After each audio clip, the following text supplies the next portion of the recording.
ಸಖತ್ ಟೇಸ್ಟಿಯಾಗಿರೋ ಬ್ರೆಡ್ ಆಮ್ಲೆಟನ್ನು ಹೀಗೆ ಮಾಡಿ ನೋಡಿ. ಒಂದು ಬೌಲ್ಗೆ 6 ಮೊಟ್ಟೆಯನ್ನು ಒಡೆದು ಸೇರಿಸ್ಕೊಳ್ಬೇಕು.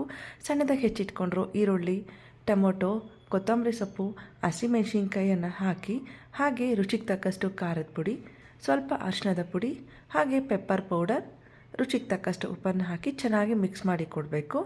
ಮಿಕ್ಸ್ ಮಾಡಿ ಕೊಟ್ಟು ಒಂದು ಟವನ ಬಿಸಿ ಮಾಡೋದಕ್ಕೆ ಇಟ್ಟು ಬಟರ್ನ ಹಾಕ್ಕೊಳ್ಬೇಕು. ಬ್ರೆಡ್ ಪೀಸನ್ನು ಇಟ್ಟು ಎರಡೂ ಕಡೆ ಗೋಲ್ಡನ್ ಕಲರ್ ಆಗೋ ತನಕ ರೋಸ್ಟ್ ಮಾಡ್ಕೊಳ್ಬೇಕು. ಬೇಡ ಅನ್ನೋರು ಆಯಿಲಲ್ಲಿ ಮಾಡ್ಕೊಳ್ಬೋದು, ಆದರೆ ಬಟರಲ್ಲಿ ಮಾಡಿಕೊಂಡ್ರೆ ರುಚಿ ಚೆನ್ನಾಗಿರುತ್ತೆ. ಈಗ ಅದೇ ಟವ ಮೇಲೆ ಆಮ್ಲೆಟ್ನ ಹಾಕ್ಕೊಳ್ಬೇಕು.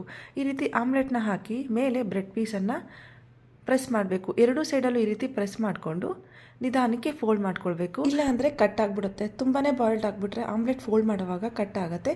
ಈ ರೀತಿ ಸ್ವಲ್ಪ ಬಾಯ್ಲ್ಡ್ ಆದಾಗ ಫೋಲ್ಡ್ ಮಾಡಿಕೊಂಡು ಎರಡೂ ಸೈಡು 1-2 ರಿಂದ 3 ನಿಮಿಷ ಬೇಯಿಸ್ಕೊಂಡ್ರೆ ಸಾಕು. ರುಚಿಯಾಗಿರ್ತಕ್ಕಂಥ ಬ್ರೆಡ್ ಆಮ್ಲೆಟ್ ರೆಡಿ.